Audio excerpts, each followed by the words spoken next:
ओम योग सर्वे देवान सर्वे कारुण्यान महाजन अयं देव देवानंद तादात विद्यल्लेके भास्वरः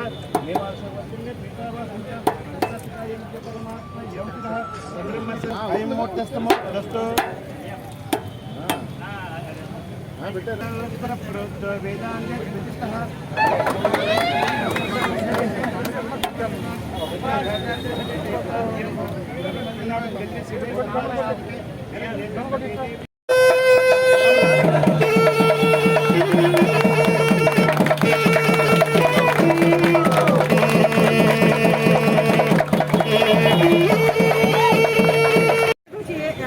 లాస్ట్ గవర్నమెంట్లో మీరు చూసుంటారు వైసీపీ గవర్నమెంట్లో ప్రజలు ఎన్ని ఇబ్బందులకు గురయ్యారు.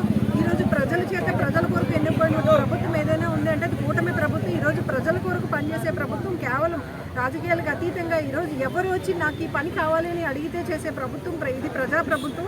ఈరోజు చూసుకుంటే కనుక కూటమి ప్రభుత్వం ఏర్పడిన తర్వాత ఇప్పటివరకు ఎవరికి కూడా ఒక సమస్య అనేది అంటే వాళ్ళు ఎక్కడైనా ప్రజాప్రతినిధుల దగ్గరికి వచ్చి చెప్పుకోవాలి, కానీ చెప్పిందే తడువుగా పనిచేయడానికి రెడీగా ఈరోజు ఈ ప్రభుత్వం ఉంది అని తెలియజేసుకుంటూ ప్రజలందరూ కూడా ఇది గమనించాలని, ఇంకెవరికైనా ఏ విధమైనటువంటి డెవలప్మెంట్ కావాలనుకుంటే అంటే మా దృష్టికి కానీ ఎమ్మెల్యే గారి దృష్టికి కానీ ఏ విధమైన సమస్య తీసుకొస్తే ఇమీడియట్గా మేము స్పందించి అదేవిధంగా అధికారులు కూడా స్పందించి ప్రతి పని చేయడం జరుగుతుంది. ప్రజలకు కొంచెం ముందుగా మంచిగా మేము చేయడానికి మీ అందరి సహాయ సహకారాలు కావాలని కోరుకుంటూ సెలవు తీసుకుంటాం.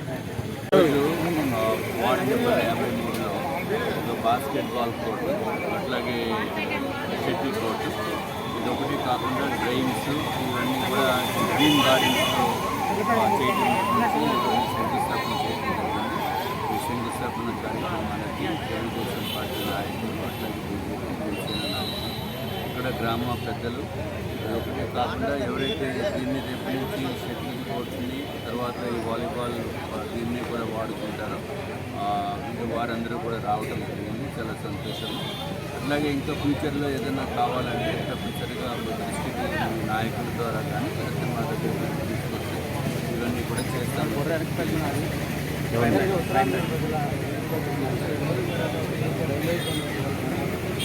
ఏదైతే విశాఖపట్నానికి సంబంధించింది, ముఖ్యంగా నార్త్ కోస్టల్ ఆంధ్ర రాష్ట్రానికి సంబంధించింది స్టీల్ ప్లాంట్ ఒకటి ప్రైవేటైజేషన్, అది ఒక పెద్ద ఇష్యూ కింద ఇదివరకు అనుకోవటం జరిగింది.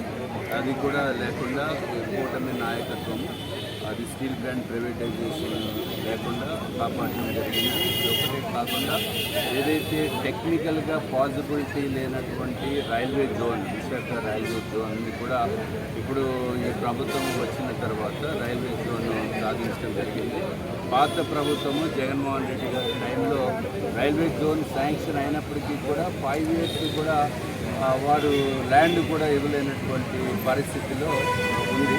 ఇప్పుడు గౌరవ ముఖ్యమంత్రి నారా చంద్రబాబు నాయుడు గారు ముఖ్యమంత్రిగా చేపట్టిన తర్వాత ఇక్కడ విశాఖపట్నంలో స్థలము కేటాయించడము, రైల్వే జోన్ పనులు కూడా మొదలుపెట్టడము, అట్లాగే అధికారులు కూడా బిఎంఆర్డీఏ ఏదైతే డెక్ ఉందో అక్కడ ఆపరేషన్స్ స్టార్ట్ చేయడం జరిగింది. ఈ రోజు నుంచి ఇది చాలా శుభ పరిణామము విశాఖ వాసులకి, అట్లాగే ఉత్తరాంధ్ర జిల్లా వాసులకి కూడా ఇది చాలా మంచి శుభ పరిణామం. దీని వలన ప్రజలకు ఏమొస్తుంది అంటే వాళ్ళకి ఎప్పుడే గారు కూడా ఉంటారు కాబట్టి ఇమీడియట్గా శాంక్షన్ చేసి అది ఆపరేషన్లోకి తీసుకుని వచ్చేదానికి అవకాశం ఉంటుంది. అది తప్పనిసరిగా అది చాలా మంచి శుభ పరిణామం. ఇంకా రానున్న కాలంలో మీరు ఒక 4-5 monthsలో చూస్తే కొత్త ట్రైన్స్ కూడా వచ్చే పరిస్థితి ఉంది. అట్లాగే విశాఖపట్నము గౌరవ ముఖ్యమంత్రి చంద్రబాబు నాయుడు గారు వచ్చిన తర్వాత ఈ 5 years రానున్న 5 yearsలో అద్భుతమైన ప్రగతి మనము సాధిస్తాము. లాస్ట్ 50 yearsలో లేనటువంటి ప్రగతి అంటే డెవలప్మెంట్ ఇప్పుడు రానున్న 5 yearsలో విశాఖపట్నము మరింత అభివృద్ధిగా చెందుతుందని చెప్పి తెలియజేస్తాను. Thank you.